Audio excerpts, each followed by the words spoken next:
Welcome to Altar of the Demo Gods.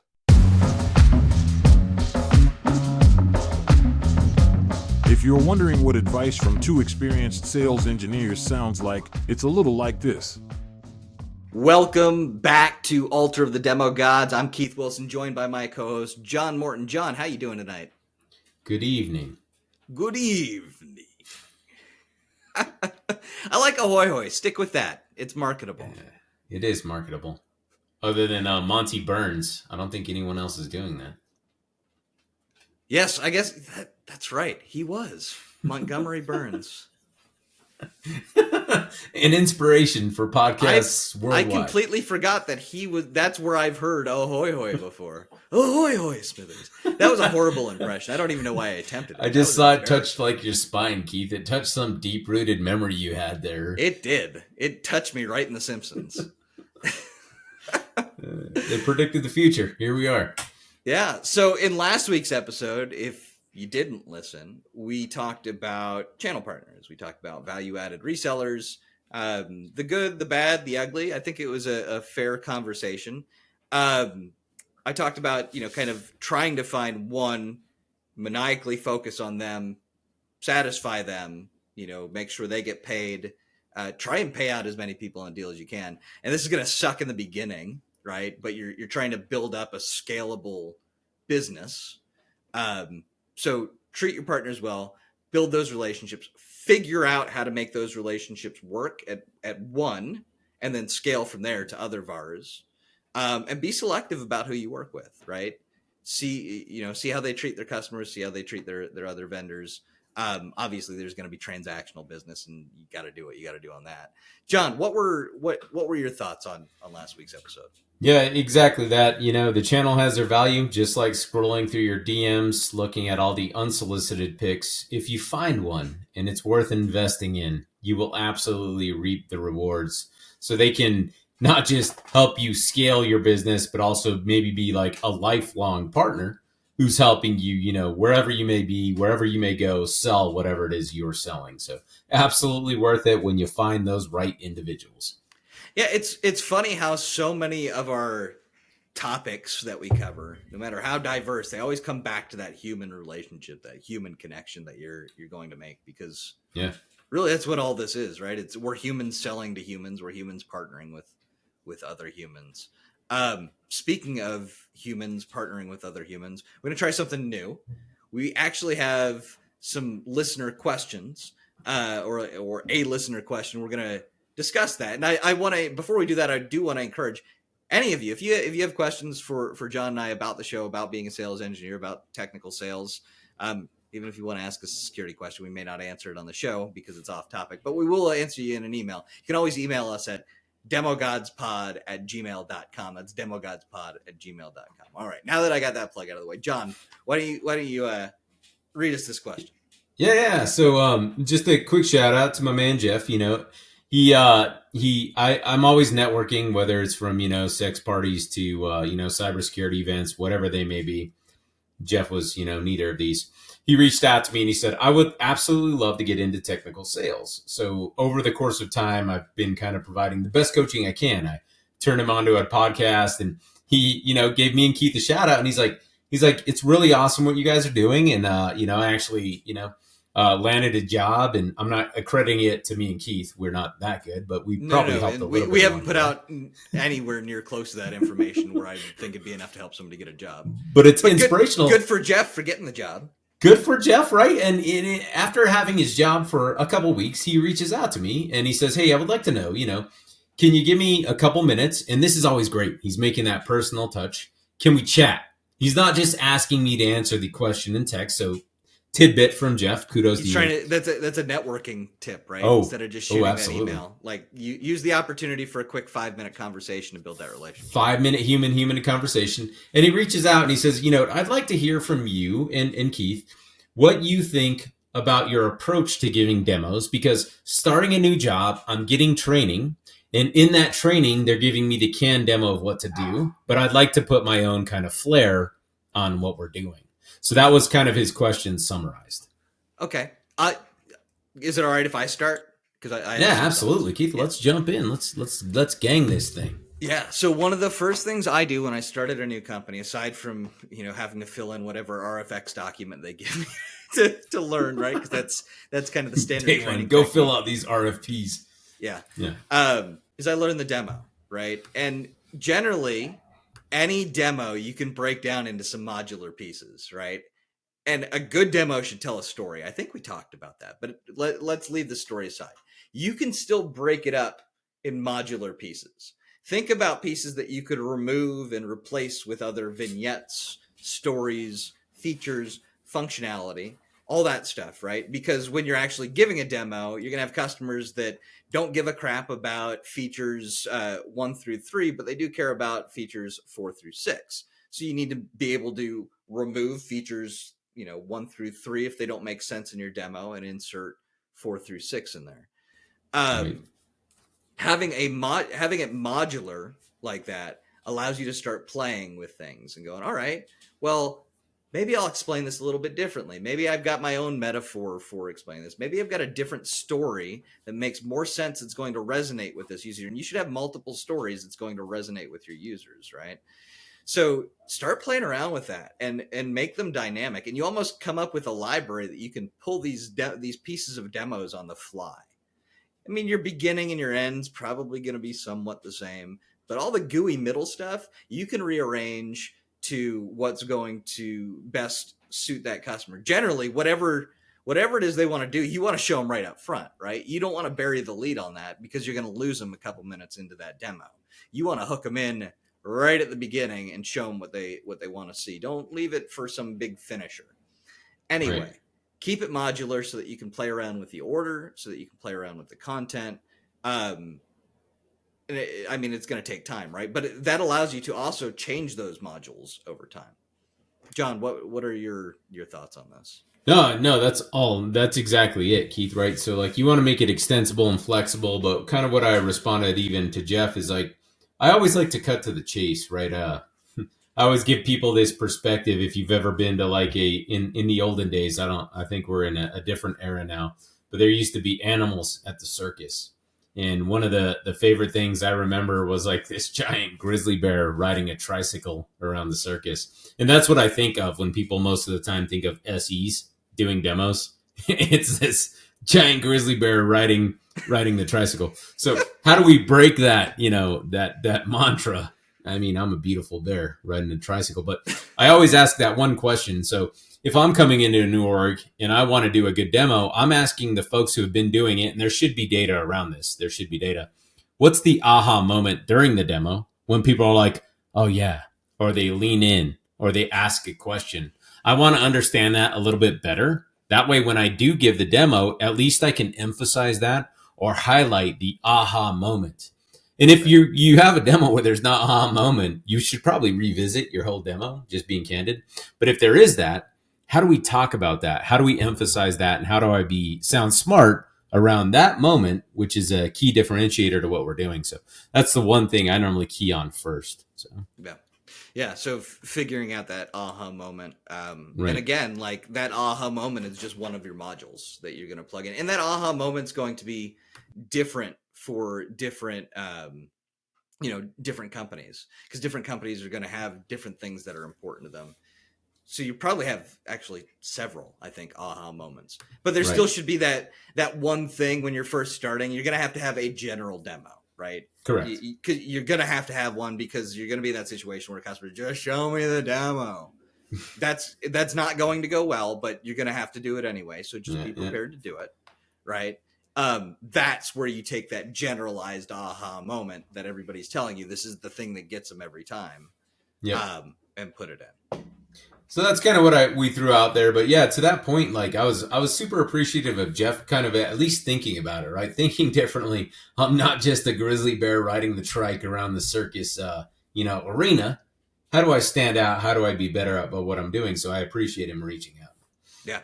Yeah, great question. And again, if any of you have questions out there, you can always email us at demogodspod@gmail.com, or if you happen to be one of our friends or work with us, you can always just ask us directly as well. Yeah. 100%. Tonight, we're going to be talking about customer retention. And I think nowadays we often think of this as the job of customer success, and that might not necessarily be the right attitude to have, right? If you're leaving the responsibility 100% to them, unless they're just in charge of renewals. But even then, you still shouldn't just, the shift shouldn't go from prospect, now they're a customer, I wash my hands of them, right? That's a waste of a relationship. Yeah, I miss those days. Yeah. So maintaining that relationship is super important. I mean, it's no secret. Everybody knows this. Anybody who's heard any sort of hack business advice or TV sort of business school thing, and that is, it's much more expensive to acquire a new customer than it is to keep an existing one, right? Yeah. So keeping an existing one, once you've got a customer, you want to keep them super happy, right? You want to keep them there. You want to keep them satisfied. So how do we do that? How do we keep the customer not only happy, but interested in the product that we're selling? And that relationship, I would argue, the importance of that customer relationship goes beyond your company and their company. It's you and that new person you just sold to. Again, that human connection, that human relationship. Yeah, I think that's the best thing. That's the best way to put it, Keith. So I like to think of it as, when I'm selling to somebody, they're investing in me. They're investing in me. So I had a CISO, Chief Security Officer, tell me recently, I'm not interested in the relationship we have when everything's going good. I'm interested in the relationship when, for them, the buyer, the CISO or whoever, when things are going bad. Yeah. Can I reach out to you to know you're not just going to help me, but you're going to see this all the way through? You're in it with me. That's what they're investing in, I think, when they buy from you. That's why no feature or function will matter. But go ahead, Keith. Yeah, by the way, just a little tidbit. If you are buying a solution from a vendor, maybe not our typical audience here, but if you are buying a solution from a vendor and you're doing a POC, their support should be part of that POC as well. You should call into support at least once to ask a question to see how it's handled. Yeah. It'll tell you a lot about the company. Because I'll tell you right now, it's a lot better to find out that they have a policy of not answering emails for 3 business days, and when they do, their first response ignores everything that you said. It's much better to find that out before you sign a contract with that company, right? You know what I just thought of, Keith? One of the greatest movies of all time that talks about not just sales, but technical sales too, is Tommy Boy. You remember that movie? I do remember. Now, I know people joke about it, dude, but he was a great salesman because he made it clear. What you just said, he summarized as, anybody can take a crap in a box and put a guarantee on it. Right? What's that mean when you try to call in the guarantee? To your point about a POC, I looked up the guarantee, I called the number, and no one answered the phone. Yeah. Thanks for doing business with Microsoft, or whoever it may be. No disrespect, because maybe someday it might be an executive there. But the point remains: take a crap in a box. What's worth the guarantee? So exactly that is you're buying the relationship with that person and the company they represent. It's not just the tech, right? Well, let's think about some of the best companies in the world that come to our mind where we're like, that company just goes above and beyond. They're awesome. Generally, what you'll realize when you examine that company is they have a maniacal focus on their customers. No, without a doubt. The very first one that pops into there's 2 that pop into my head. The first one is Apple. The second one is Disney. Oh, right? Nice. Have you ever been to a Disney park before? Yeah. I have. I grew up in Florida, so I've been to them plenty of times. Right. The level of service, they're there. You didn't even know your needs were being fulfilled at Disney because they were taking care of them before you even realized you had them, right? Yeah, like their churro is game changing. Yeah. Yeah, and you probably had somebody who watched you and said, that dude needs a churro, and they found you the best possible churro they could. Yeah, and it's not like a 7-Eleven roller churro for $1. It's a gourmet churro where the person that made it No, to your point, they like were serious about that service. Yeah. Yeah, very much. I remember, and they'll do things to surprise and delight their customers too, right? I remember taking my son to Disney when he was younger, and we were just walking around, and a cast member just walked past him. And she's just like, "Oh, he's adorable." Here, and gave us this coupon that he could use at any gift store to get whatever he wanted. Didn't matter. Didn't have a value on it at all. It was just whatever you want, anything in this park, you can have it. That's how you build that lifelong bond for like a couple dollars. Yeah. Customer, I mean, it's Disney, whatever, right? But they're doing that to make customers for life. Yeah, for life. And I recognize it's not easy to do that at a small company. Right? And I recognize not everybody's going to be happy. So I came up through kind of supporting people, the customer facing side. I started doing home computer repair, where I'd have to go fix people's computers in their house on their turf. You haven't seen crazy until you've seen it when it has a home field advantage. Like, I can only imagine the file structure of some of these computers where it's like pornography 1 through F by every category. Yeah, you're like, sir, the infection of your computer. We're going to have to talk about some no of the stories surprise. offline. Anyway, so I came up through that, right? Very customer facing, customer oriented. Went from there and I worked for the Hoveround Corporation. Don't know if you know them, the power wheelchair company. I worked on their internal help desk, so I didn't talk to their customers, but I serviced my internal customers, which were the Hoveround employees. From there, I worked in support for internet security systems, which shortly after I started there was bought by IBM. I trained support at Internet Security Systems, IBM. I was a team lead in support at Internet. So I would take escalations, right? So I had at least at the beginning of my career, a very strong focus on the customer, and that carried over well into my FC career. You have to trust support and customer success in order to scale, right? Yeah. So you have to be able to do that, but you should be checking in with customer success on your customers. Hey, how is so and so doing? You should also be checking in with those customers to say, hey, how you doing? I recognize that's not scalable, so you can't do it every day, right? You can't just be available or have whatever the regular cadence is that customer success has with your customers, because that's what their job is of customer success and support, is to be there after the sale. But you need to be there too. You need to show up in whatever forms you can. I don't know if go ahead. Yeah. Go ahead. I was going to say, to put some business acumen on that, it actually makes a lot of sense in the modern era. Here's why. So, especially if you're selling something like SaaS, right? Software as a service sort of solution. What I've noticed is a trend towards CROs or whoever's responsible for revenue actually associating renewals to sellers. It's not just on customer success, meaning you as a seller, not only did you land the deal, you're responsible for renewals, because churn is actually, impacts that relationship. And what happens is the sellers develop a natural cadence of not just keeping that deal, but also having an opportunity to upsell. So there's win-win for that. The other thing is, I've heard it from buyers numerous times, and this happened to me like before. I don't want to call them out, but the satellite radio company, the only time I've ever heard from them, or even internet. Let's not get too specific, because all of those satellite radio companies out there. And there's all of one. For the longest time, there were two. There were only two, and then they merged into one. So we're not going to name them, because maybe someday they'll sponsor us, because they're out there. And here's what they do. They wait.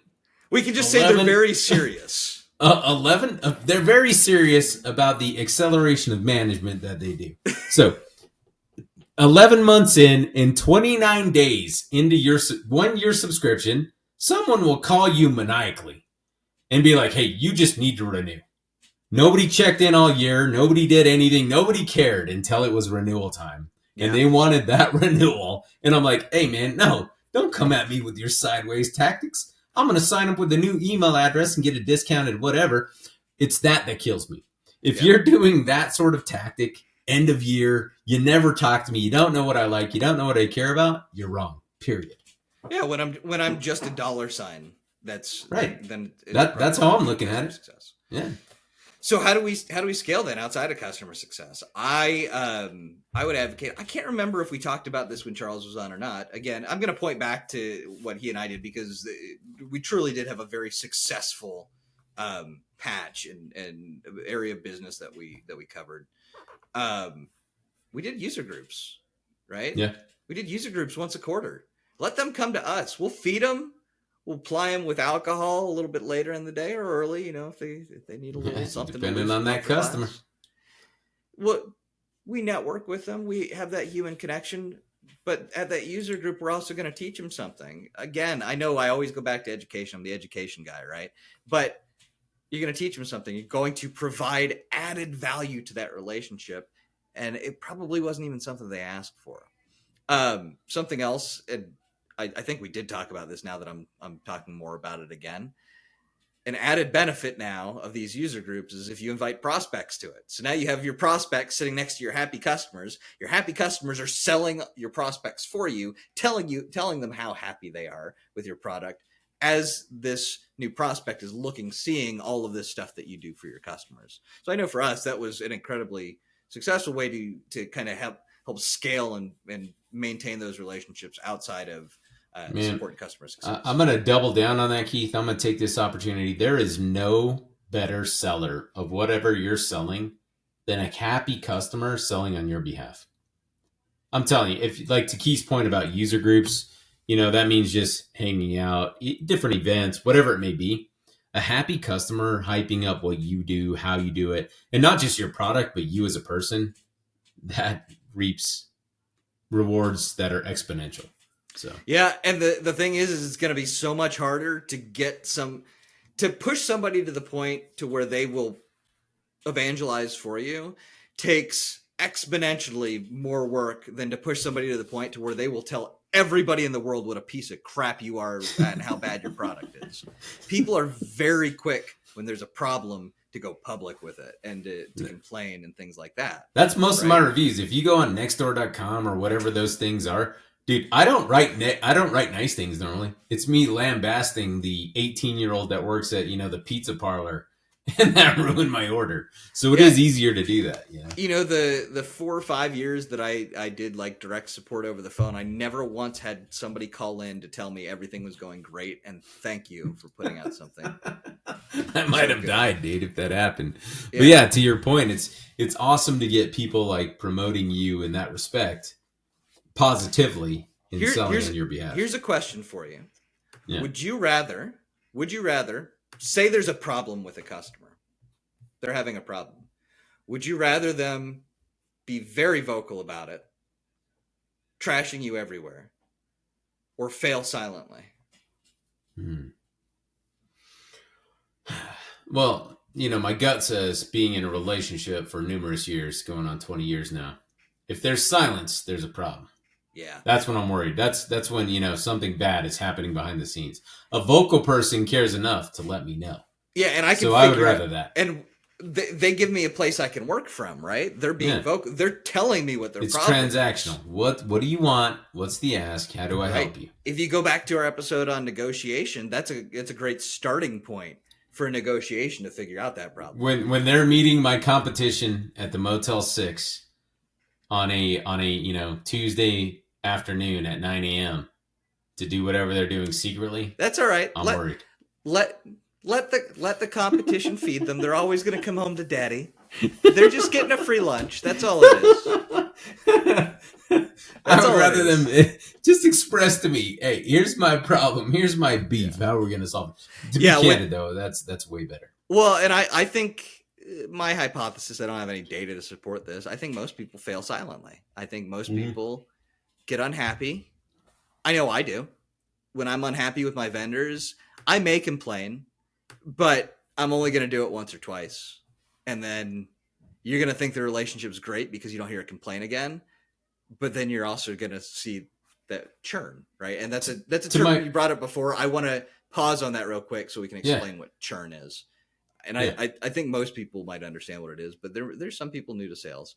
In SaaS and software as a service or subscription-based products specifically, we look at a metric called churn. How many customers are not going to renew the service, right? And there's always going to be a percentage of customers that will not renew. And some of the time, what you want is the customers that are leaving, you want it to be not because of you, right? You want it to be because of economic conditions. An because, acquisition or something. Yeah. Yeah. It was you were part of a project or a program that company has decided to no longer proceed with, but you don't want it to be because you had a bad relationship with the customer, right? Right. Yeah. Excellent point on churn there, Keith. Yeah. So if you've got customers that you haven't heard from in a while, check in with support to see if they've heard from them in a while. Yeah. And if they haven't, you need to check with customer success to have them do some sort of health check. Is this customer still alive? Are they okay? And it better not be right before renewal time. Right. Like I said, with our multiple satellite radio providers, you don't want to check in last minute. But two things about that. One, so like what you said, Keith's very important. So customer success or customer support, that's a well understood and vetted out channel for them to kind of maybe hopefully bubble up problems and talk about things, get them in the process, feature functions, these things.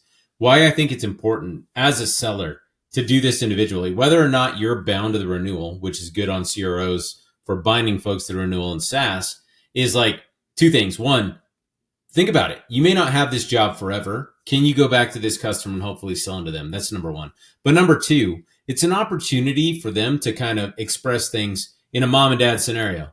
I know I got a mom to resolve my problems. That's customer success. That's customer management. But when dad asks me, how's everything going? I might say something different. You might find something new. You might find a new way to build, bridge that gap to what they're looking for, where they can vent to you as the seller, technical seller. That's not in their traditional channel of how they solve problems. This is very important. They might tell you something different. It might open things up to where they know it's multifaceted. They don't just have to fill out a ticket and do what, Keith's saying and do what they need to do. It's important is all I'm saying. Get them to at least have another avenue, right? If you're really good and in tune to the customers and the situation, you can turn that problem they're having into a sale.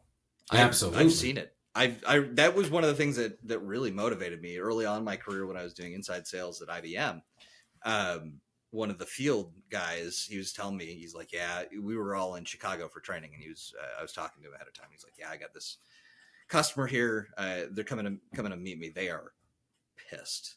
Like, we sold them this stuff. None of it's working. They are pissed.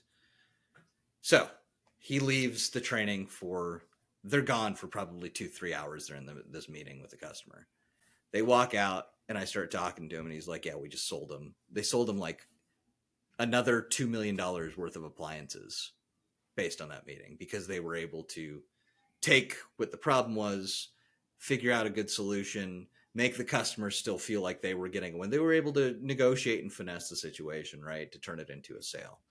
Had that relationship not already been good, had they just left it at, okay, well, we'll let support deal with this, that's a couple $1 million they would have lost out on. Yeah, 100%. So it's just another avenue to like vent and reach out and maybe find opportunity in. So I think it's multifaceted, man. We could probably talk for days about customer retention, but don't forget, like, we're helping customers solve problems. If you're not looking at this technical sales that way, you're probably wrong. Yeah. Well, it's that time, John. We're going to wrap up this episode. So I'll go ahead and give my summary and final thoughts, and I'll send it over to you. So customer success, keeping customers happy. I mean, it's kind of hack at this point to say that it's super important. It is. It's super important. You should have a maniacal focus on service, on treating your customers well, on not forgetting them, on checking in, and don't wait to the last minute to do it. Again, one of the best ways that I found for me to scale this was to do it quarterly in the form of user groups. John, what are your takeaways? Yeah, I think it's important once you have a relationship with a customer, like treat them like they're your customer for life, no matter where you work. That's not Yep. saying don't be loyal to your company, but just keep that in mind. If you don't work there tomorrow, can you go back to them and help them out? They're going to look at how you treated them over time versus to Keith's point in our example we keep beating on. I just showed up for the renewal. So there's a lot more to getting, people happy and solving their problems than just giving them that one time done, right? Checking in routinely, treating them nicely. So Keith's point, customer events, and just kind of going from there. So absolutely worth it in the long run. Awesome. Well, thanks, John. I think this has been a great episode. Of course, I'm a little biased. Check in next week. We're going to be talking about public speaking. This is something that I really enjoy. John, I don't know how much public speaking you've done recently, but I've done public speaking for quite a while. It's something that I enjoy. I'm excited to talk about that in the next episode. If you have questions for us, like the question that we answered earlier, you can always email us at demogodspod@gmail.com. If you like what you're seeing or listening to, you can watch us on YouTube. So like and subscribe, please.